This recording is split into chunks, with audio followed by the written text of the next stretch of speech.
Hey everyone, welcome to the Front Row Back Row podcast. Brian and I have each grown physical therapy businesses to 2 million plus in annual revenue. We're looking to get good advice to PTs trying to grow their practices. Enjoy. Hello and welcome to the Front Row Back Row podcast. My name is Dr. Owen Campbell, and with me, as always, is Dr. Brian Wolf.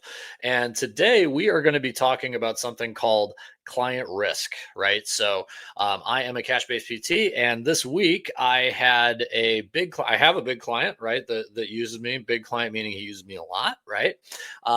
Well, he was supposed to be in town and he pushed back a month. So that completely changed everything. And now I was commiserating a little bit with Brian at the beginning of the show. And he's like, yo, we should kind of do a podcast on this. So if this is something that you have either in a cash-based or mobile practice, if you're like Brian, you work with a team or something like that, there's something called client-based risk. And it's you don't want to put all your eggs in one basket. Brian has talked about before the 4% rule, right? Where you have, you want only the biggest referral source you should only be about 4% of your business. So if everyone was 4%, you'd have 25 different referral sources, right? So this is something where we'll go through a case study with me, how it happened, how we can hopefully help you if this is something that you're exposed to. And, yeah, hopefully this can be a helpful podcast. And like we talk about on everyone, our company is called Physio Growth, and we are a mentorship group. We are a real life, actual business advice mentorship group. Brian has 5 clinics. He's doing $2 million and looking to acquire more.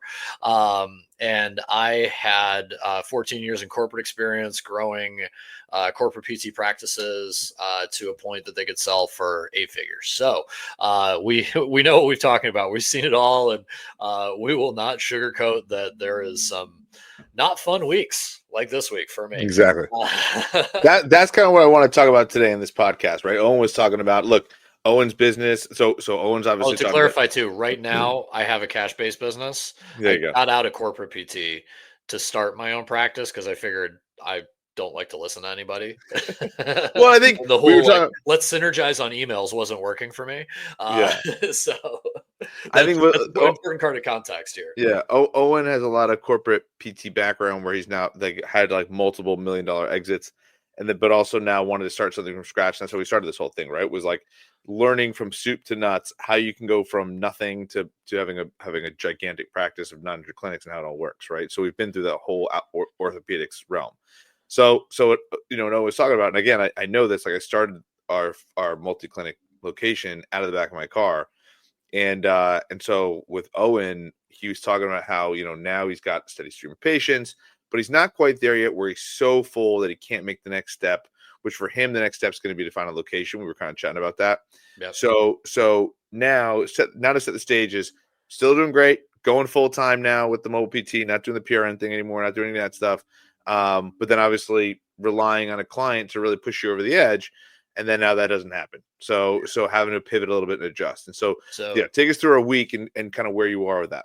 So right now it's spring in Arizona, which means everybody's here, right? So you start getting things like, oh, my grandma's going to be here for a month and a half. Can you work with her? That type of stuff. So most every mobile PT who's had a business for more than 2 or 3 years, it's pretty slammed, right? Word of mouth in this town, all that stuff, right? Well, I've only had it for a year, so I have good connections. I get a lot of referrals from other PTs, but I probably was about 75% full. So the nice part is that pays my bills, right? That pays mortgage, kids going to daycare, all that stuff. But to run a business and grow a business, I'd like to have 100% full. And that's where this client comes in. So typically they will reach out to me around this time and they will use me for a few hours a day, right? Which is, that other 25% of my business. And thing that sucked is, they push back, right? They didn't want to come here for another week or two. They had something else going on.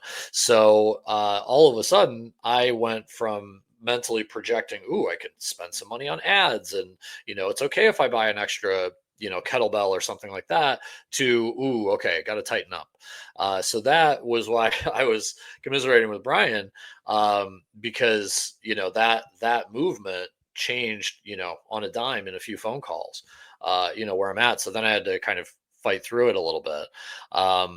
So, don't have a lot of money for paid ads, right? So it's not like I can just turn that funnel on and just say, $100 a day, get me a client in a week, right?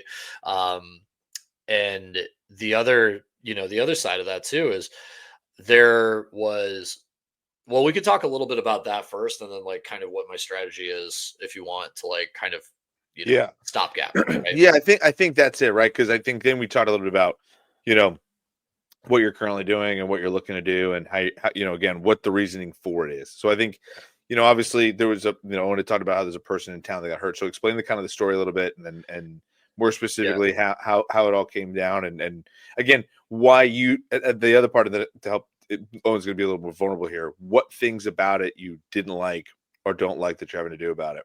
Oh yeah. So of course, you got to pay rent, right? So, Yeah. well, unfortunately, because she's a really nice girl. Um, there's another clinic owner in town who wasn't able to treat patients for a while, right?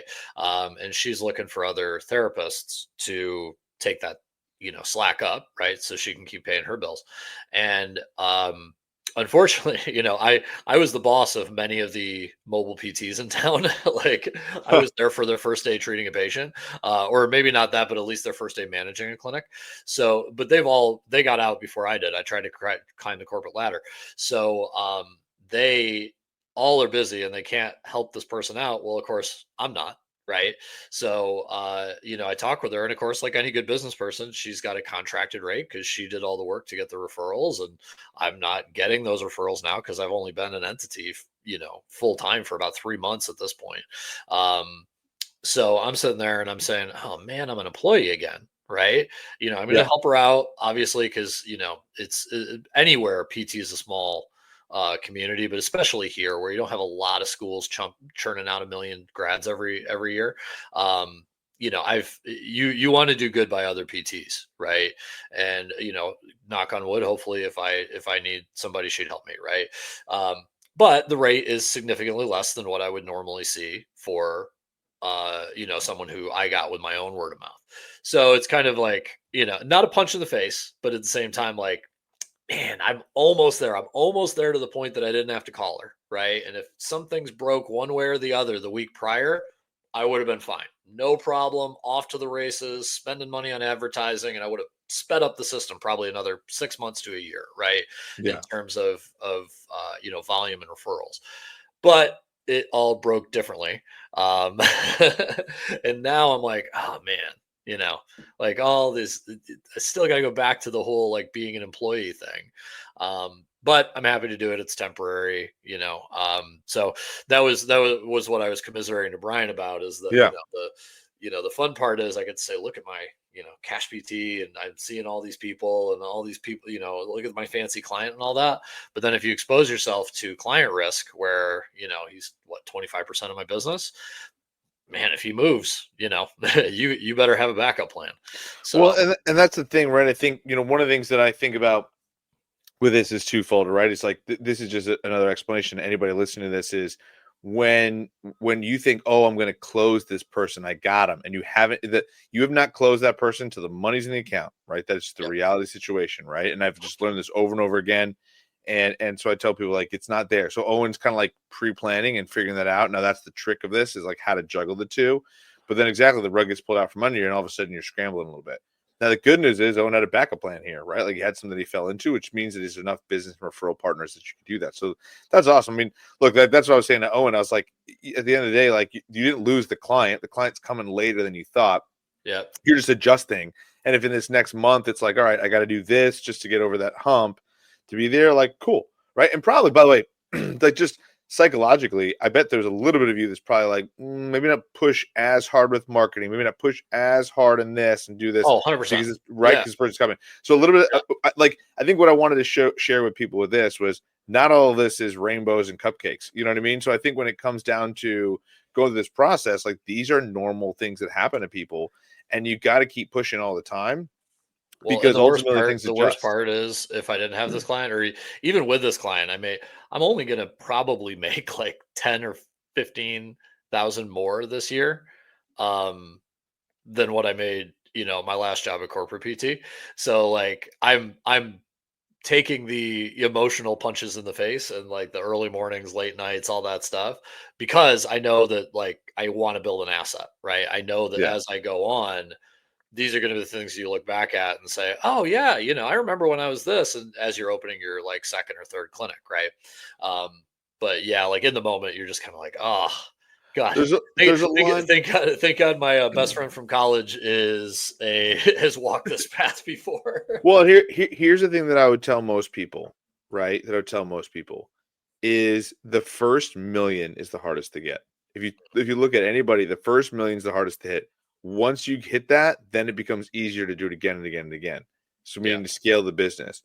So a lot of it is also figuring out where you want to go with this business. I mean, Owen, we're talking about this too. This is just the aspect of an entrepreneur and then and relationships to what's going on, right? There's just different aspects to try and figure out how to make it grow, how to make it build, how to keep sustaining the growth, right?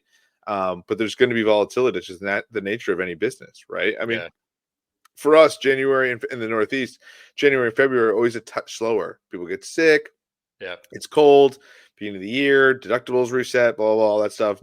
But the reality is, like, I know March is going to be a monster for us. Then it carries a lot through. And, we have our fitness stuff. Our fitness stuff kind of booms in January and December and February, right? For all of our stuff. So I think when you think about the differences amongst all the different aspects that come with business, like this is a normal thing. So, and kind of talk through a little bit about as you're going through the process with this person, again, share what you want to share and how you want to share it. But like, let's get a little tactical. Talk about like where you're taking a haircut, what you're thinking, how this all plays out.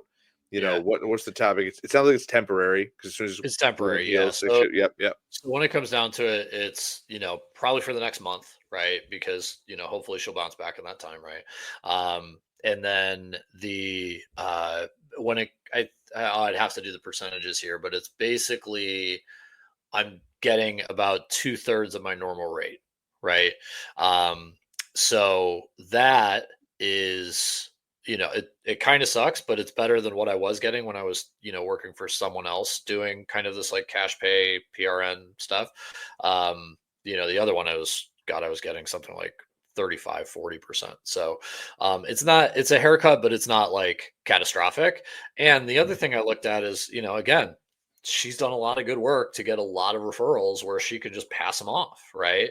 yep, Uh, I have, I've done good work, but I haven't had the time, that will build that or the money to like kind of, you know, um, pour gasoline on that, right? So she's in a position of power, right? And I look at it and say, well, okay, if I get 4 visits at 66%, right, versus 0 visits, right? Yeah, okay. Like I'm busier, but unless I had like a big marketing event or something where, I had like a meeting with someone who might be a referral source, that's where, I'm like, okay, I don't think I'd turn that down because that could be future business for me. But the yeah, way the schedule fell, her patients wanted afternoons, mine were in the mornings.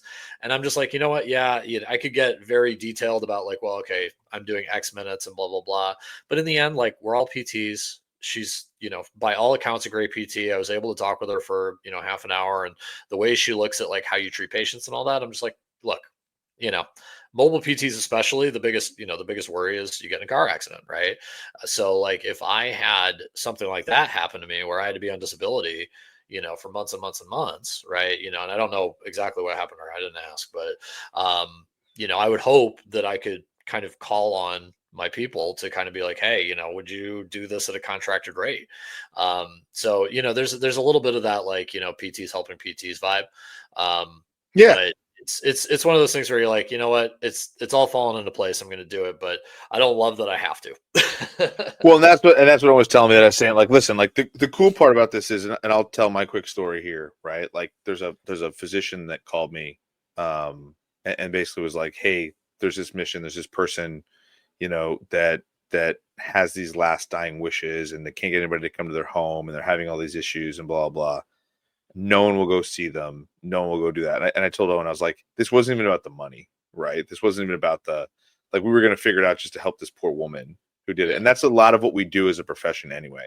And so the reality is like, again, it's almost like good guys win. You're going to create good karma. You're going to create good pieces that'll help for that capacity. And I think what we're talking about here with Owen and that capacity is, one, you're still doing great on the money Yeah. side, right? Yeah. Number one. It's Number still paying two is, out, still fine. yeah. And number two is, there are different ways to approach these business aspects, right? You can approach from the standpoint of like, like Owen clearly has a relationship with this person. Like here's the thing. I can be the more objective person here because I have no idea who this person is who had this, right? So, and vice versa for Owen on me. Yeah. So like when I look at this, I wanted to get a little tactical with it real quick before we wrap this up. But one of the things that I was going to say, so Owen was talking about how she's like in a position of power, where she's at, and blah blah. I can tell you too, there's a lot of positions where, like, now Owen knows this person, builds a good referral source. There's that angle that will have something that helps him down the road, right? Yeah. That will be something where she's now a referral partner in that capacity. He evaluates that process and is doing this, and that's going to work really well. On the flip side, say it's not that situation. You don't know the person. You don't necessarily know if it's going to be a good referral partner And say I'm situation. busy, right? And Yeah. say like, oh Yes. my God, I need help. And like, I can only afford this much, but I'm like, oh, I'm Yes. turning off, three of my other patients, Exactly. Now the leverage has changed again, right? It's Mhm. gone back into Owens' court. And that's where, like, what I was talking to him about was like, hey, like, depending on the 2/3 rate, you can also just say, hey, I'm going to see the person for 45 minutes. And guess what? Now your rate's back to where it was. Now Yeah. it's up to that person to negotiate it with that individual to say, hey, like, and again, like, then we're like, well, that I can't charge this. I can't charge. It's like, I get it, but this is also what my rate is. And Yeah. so this is where tactically, even if you reduce the amount of money that you're going to collect, you can technically reduce also the amount of time you see that patient. And for those Yeah. people who are like, well, that's not great quality care, I promise you, by the way, if you don't think it's great quality care and you're treating somebody in 45 minutes and you can't give great quality care, you shouldn't be listening to this podcast. You should get more clinical mentorship. Number one. Number two is the aspect of where you think about this process with other people.